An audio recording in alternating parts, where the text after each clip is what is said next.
Hey guys, Bree here. A week ago it was 80 degrees and today we have a foot of snow. And I'm really glad we got our tunnel up in time for all of this. I'm going to show you how we tweaked our pumpkin arbor and turned it into our winter growing space / a little enclosure for a lot of our tools and our tractor. So this is a really multifunctional tunnel. I'm going to show you how we fixed it up and how we cover it up. And I'm going to show you how it sheds snow. Let's go.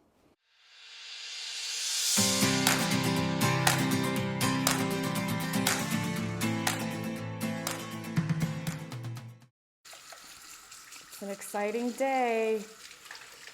Groundhog Day? Putting up the tunnel day. So that means we have to put our covering on it. We have to get everything cleaned up and reinforce the tunnel because last year we had one end of it open and the wind really blew it around. So this structure is super sturdy. We have a video more in depth on the construction of it. I'll link it down below. We've had it up now. This is year 4. And it is very sturdy. So even when it snows, unlike a regular high tunnel, typically you have to be shaking off the snow, brushing it off, making sure the weight isn't too much. With this structure, we never have to do that. So it's a really good one if you are looking for a low-cost high tunnel or winter growing space. Just the end of this cut, some uplift. And so our rebar down here popped off the bracket. So you can see this is kind of the main structure. And we don't build them like a lot of the ones you see online where there's T-posts coming up here on the sides. And that's because when we go to put this greenhouse film on top, those T-posts rip holes in it. So we wanted something that was going to be nice and even all the way around and have no pokey parts. And that's also why we have this rubber hosing on the end here so that there's no rubbing on that greenhouse film. So this side also popped off.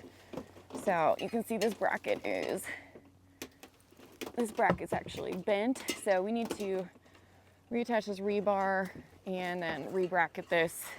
And then we'll get this popped back up and then it'll be ready to cover. Good morning.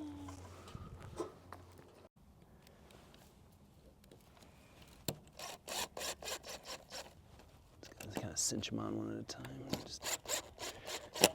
Let's see. These are all on. I still feel like it could use a little reinforcing. I can like. All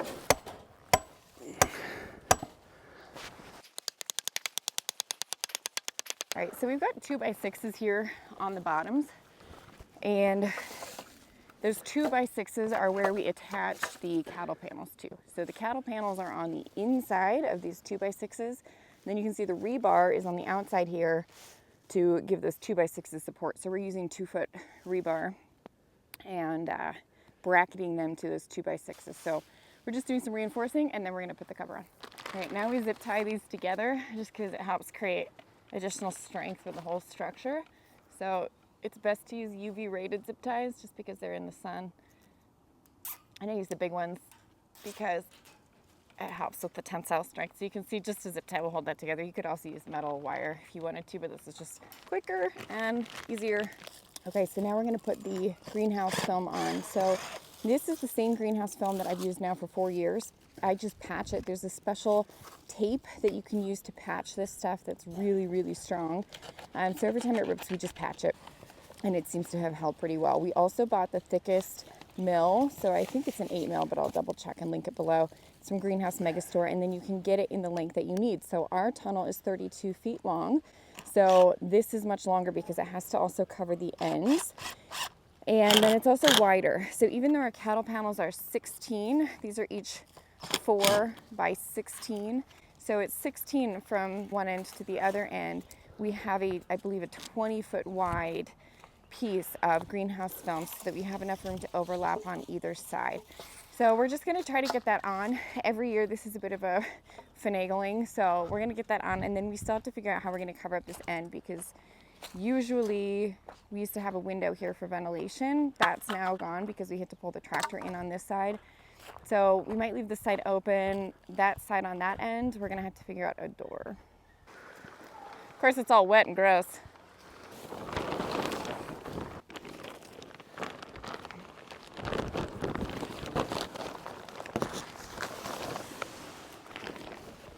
film is on. So here, we bring the greenhouse film over this, and then this basically creates a sandwich. Then we attach these 2x2s and screw them into the 2x6s. So I'm gonna go along and make sure it's all clear and we don't have any more vines here, because this kind of keeps us from being able to get a good seal. So that's how we hold the film on. So that means we can't really roll it up and down during the wintertime. This is kind of permanent like this, but if we need ventilation, we can open the end. Okay, so the problem is always the door. And we used to have this door here, but it rotted away and broke. So we're just gonna put a plastic sheet up here and screw it on the same way we did these ends, which is using these 1x2s again to hold it on. So the greenhouse film is sandwiched between these two pieces of wood, so that holds it really securely. Let's get this up.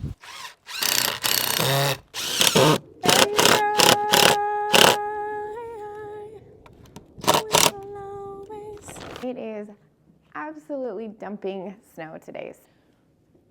Oh, we're giving all of our animals a little extra love this week because we lost our sweet little Mikey. My daughter made a little shrine to him. He was our little gray tabby. She took his collar and put it on this stuffy. And I had to actually bury him in the snow.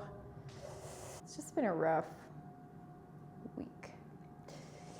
So I'm just trying to keep everything plowed. We also need to go check on the chickens and the sheep and do our regular farm chores. All right, I'm gonna strap on the Carhartts. These are my favorites for snow. Have to fix the door on my greenhouse. Fell off. The tracks broke, so that's a project we still need to do. I was hoping to do before it got snowy. And here's where we buried our little Mr. Mike. I planted this hardy nectarine, so hopefully makes it through the winter. It's called Americrest nectarine. It's supposed to be hardy. Still has green up here, but our little Mr. Mike is buried under here. He was my favorite kitty. We'd had him for 17 years. He was my little lap boy, so I already miss him. You cat lovers out there will understand.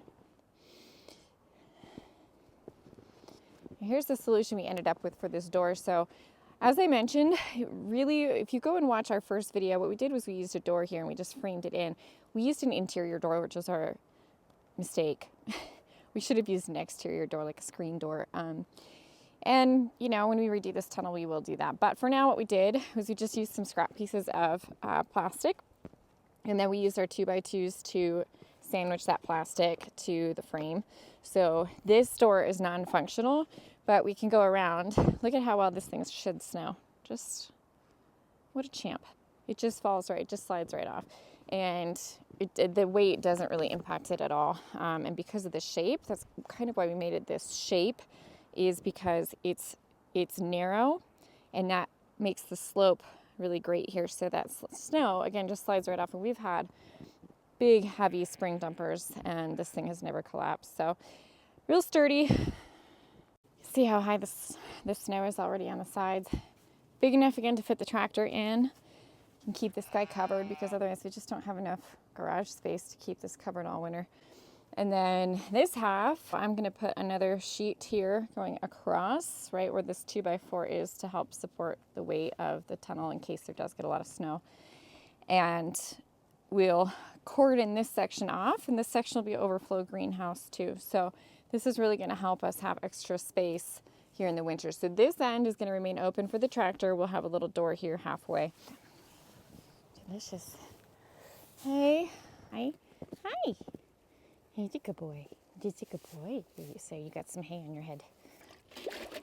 That's not bad. Not too bad though, nice and dry in here. Sheep really only need a 3-sided structure like this, so even though the door is open, it's not a big deal because they have so much heavy fur, wool, nice wool coat on. Go check the chickens.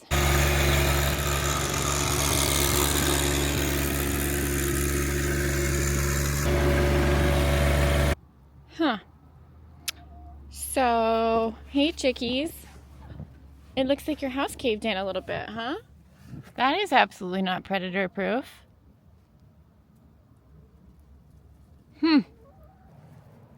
Okay, Operation Save the Chicken Coop here.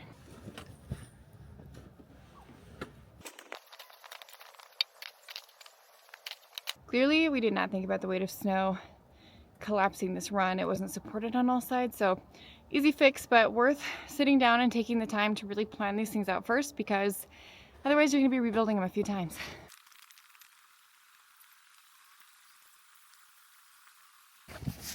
Did you at least give me some eggs as a thank you? Oh, you chickens. Nothing. And yes, I know they say don't do the heat lamp because they don't need it, and then they're spoiled, and then if the heat goes out, then they can get frostbite. Listen, I don't like thinking about having my chickens be cold, okay? It's just like my kids. I don't like thinking about my kids being cold. If I'm cold, my kids put on socks. If I'm cold, chickens get a heat lamp, okay? I think we still have some crab apples. The chickens love these.